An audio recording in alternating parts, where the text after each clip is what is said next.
Good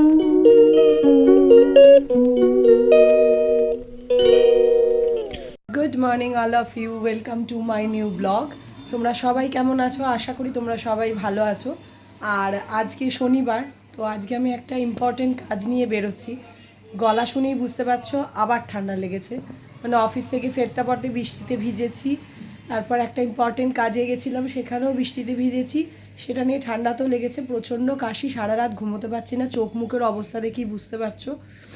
আর সবথেকে বড় কথা যেটা আর একটা হয়েছে সেটা হচ্ছে আমার দুদিকে দুটো আক্কেল দাঁত উঠছে। তো তার ফলে বুঝতেই পারছো আক্কেল দাঁতের ব্যথা কি সাংঘাতিক হয়। এত ব্যথা, মানে এইসব জায়গা এতদিন ফুলেছিল, ওই জন্য আমি ব্লক করতে পারিনি।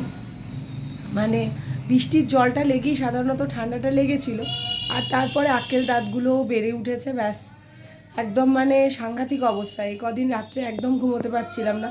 কালকে ভোরবেলার দিকে একটু মানে ঘুম হয়েছে, আর অলরেডি আমার এই দেখো অ্যান্টিবায়োটিক স্টার্ট হয়ে গেছে। অ্যান্টিবায়োটিক খাচ্ছি, না হলে আবার সেই কাশিটা বেড়ে উঠবে, প্রবলেম হয়ে যাবে। তো তার জন্য অ্যান্টিবায়োটিক আগে থেকেই স্টার্ট করে দিয়েছি। তো এখন একটু বেরোচ্ছি, যে কাজটার জন্য যাচ্ছি সে কাজটা এখন হয়তো ওখানে গিয়ে আমি ক্যামেরা অন করতে পারবো না, কারণ যে কাজটা যাচ্ছি হয়তো অনেক পরে তোমাদের সাথে হয়তো আমি সেটা শেয়ার করব, তখন তোমরা হয়তো লিঙ্ক করতে পারবে, কিন্তু এখন পসিবল নয় সেটা বলা। তো সেই কাজটা করে নিয়ে তারপর যেখানে যেখানে যাব সেগুলো তো তোমাদের সাথে শেয়ার করবই। দেখো এখানে মেয়েও তৈরি হয়ে গেছে, ছেলেও এখানে রেডি হয়ে বসে আছে, ড্রাইভার আসবে তারপর আমরা বেরোবো। এত সকাল সকাল বেরোচ্ছি না, তো কিছু তো খাবার রেডি করে নিয়ে যেতে হবে। বাইরের খাবারটা হয়তো বেরোবো যখন তখন একটু না একটু তো হয়েই যায় দেখো, কিন্তু যতটা করা যায় ব্রেকফাস্টটা অন্ততপক্ষে ঘরের করলে ওটাই ভালো। তো তার জন্য আজকে সকালবেলা উঠে স্নান টান সব আমার হয়ে গেছে, হয়ে গিয়ে তারপরে যেটা করেছি সেটা শেয়ার করি। সকালবেলা উঠে দেখো ওই পাস্তা চাউমিন সব দিয়ে না একটা বানিয়ে নিয়েছি আর কি, একটু হালকা করে।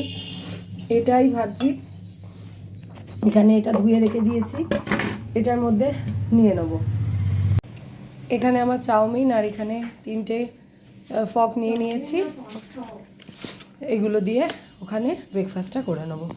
আমরা বেরিয়ে গেছি, আর এখানে মেয়ে, আর যে কাজটার জন্য যাচ্ছি সেটা আগে করি। আমি এইটা পরেছি আজকে, এই ড্রেসটা যেটা তোমরা পুজোতে দেখেছো, পুজোর নতুন জামা, সেগুলো তো এখন পরতেই হবে বলো।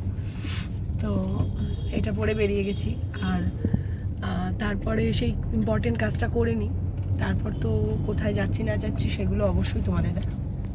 আমরা বেরিয়ে গেছি, মানে যে কাজটার জন্য গেছিলাম সেটা এতক্ষণে মানে শেষ হলো। এখন মোটামুটি বাজে ওই 3:30 না, তো ওইরকম 3:30 নাগাদ বাজে। মানে কাজটা দাঁড়িয়ে থেকে করানোর ছিল, আর ওটা করাতেই হতো, তো তাই জন্য আজকে এতক্ষণ ধরে দাঁড়িয়ে কাজটা করিয়ে তারপর এখন আমরা বেরিয়েছি। আর এখন আমরা যাচ্ছি সাউথ সিটি। যখন বেরিয়েছি তো আমি স্যাটারডে করে বা সানডে করে ছেলে মেয়েদের নিয়ে বেরোই, এবার সারা হপ্তাহ তো হয় না, অফিসের কাজের চাপে এতে হয় না। তো যখন বেরোই অ্যাটলিস্ট গাড়ি নিয়ে বাচ্চাদের নিয়ে, তখন ভাবি যে একটু ঘুরিয়ে দিই, ওদেরও মনটা ভালো থাকে একটু ঘুরে ফিরে নিলে। একভাবে পড়ার মধ্যে সারাক্ষণ ঘরের মধ্যেই থাকে, তো ভাবলাম যে না ওদের একটু ঘুরিয়ে দিই। তো এখন যাচ্ছি সাউথ সিটির জন্য, আর ওখানে গিয়ে ওদের একটু লাঞ্চও গাড়ি করিয়ে দেবো, মানে কি খায় না খায় টুকটাক আর কি, খেয়ে তারপর আমরা আবার ব্যাক করবো। দেখো সমস্ত হোর্ডিংগুলো খুলে দিয়েছে, আর এই পুজো পুজো আসছে ওইটাই বেশ ভালো লাগে, বেশ সারা রাস্তাটা হোর্ডিংগুলো থাকে, বেশ দেখতেও ভালো লাগে, মনে হয় একটা পুজো পুজো ভাইবস আসে। সব খুলে দিয়েছে তো কেমন একটা লাগছে যেন, কি করা যাবে আর, এটাই মানে হয়ে আসছে প্রত্যেক বছর। আবার নেক্সট বছর ওই জন্যই আমরা অপেক্ষায় থাকবো। দেখো সাউথ সিটি এসে গেছে, আর বাইরেটা এত সুন্দর করে সাজানো না, এই যে প্রত্যেক বছর ওরা মানে দিওয়ালি বা ক্রিসমাসে এত সুন্দর করে সাজায়, আমরা প্রত্যেক বছর এটা দেখতে আসি জানো। আর এই রেলিংগুলোর জন্য তোমাদের ভালো করে দেখাতে পারলাম না। পৌঁছে গেছি আমরা সাউথ সিটি।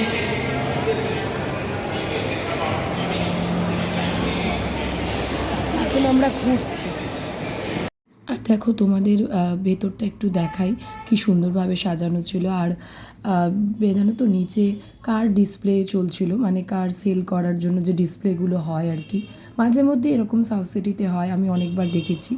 তো সেইটাই চলছিল, আর আমি মেয়েকে জোর করছিলাম মজা করে যে চল গিয়ে তোকে কিনে দিতেই হবে আমাকে এই গাড়িটা ওই গাড়িটা, এই করে আমরা ওর পেছনে লাগছিলাম। তো বেশ মজা করেই সন্ধ্যাটা কাটলো বলতে পারো। তারপর আমরা চলে এসেছি দেখো ফুড কোর্টে, আর ছেলে আর মেয়ের জন্য তো নিয়েছি কোক। আর ও মোটামুটি কোকটা খুলে দেওয়ার জন্যই আমার ছেলে আমাকে বলছিল, তো আমি ভাবলাম যে কোকটা খুলে দিই একটু। ও খেতে এলেই জানো তো ওর কিছু কোল্ড ড্রিঙ্কস আমার ছেলে মেয়ের লাগবেই। ওদের দুজনের জন্য নিয়েছি কোক, ওরা তো কোল্ড ড্রিঙ্কস ছাড়া খাবে না, আর আমি জল, কারণ আমার অবস্থা খুব খারাপ, আমার গলার অবস্থা। যদি কোল্ড ড্রিঙ্কস খাই তাহলে গেল, আর বাড়ি গিয়ে চা খাবো, এখন আর চা খাবো না, এখন একটু জল খাচ্ছি। শাওয়ারমা আর মায়ের মুখটা শাওয়ারমা স্যালাড।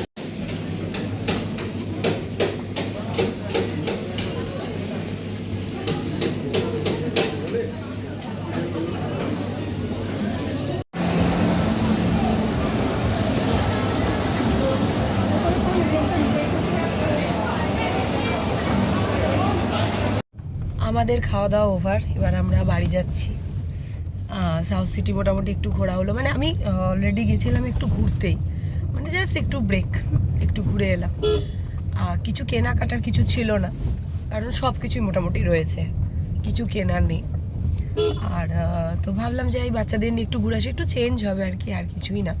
চেঞ্জ হলো, একটু খাবার দাবার খাওয়া হলো, ব্যাস এটাই একটু।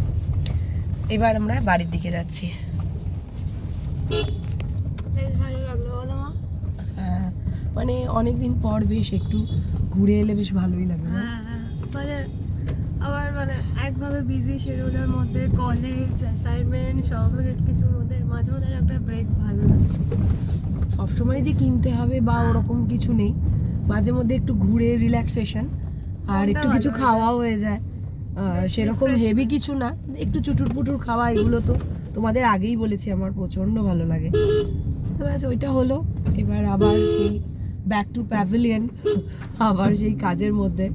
তো একটু ঘোরা হয়ে গেল, কারণ সানডে করে ওর ছুটি থাকে না, ও যেহেতু টিউশন করে তো তার জন্য ও ছুটি পায় না, তো সানডেতে হবেও না। আজকেও আছে কিন্তু এই সময়টা অ্যাটলিস্ট একটু ফ্রি, মানে ও গিয়ে যাবে আর কি। তো একটু ঘুরে নিল, ব্যাস একটু মনটা একটু এদিক ওদিক হয়ে গেল। আর তারপর তো আবার কাল থেকে সেই কলেজ, আবার পরশু থেকে, সরি কাল তো সানডে, তো আবার সেই শুরু হয়ে যাবে। তো একটুখানি ঘুরিয়ে নিলেও ভালো লাগলো আর কি, মনটা একটু চেঞ্জ হয়ে গেল আর কি বলতে পারো।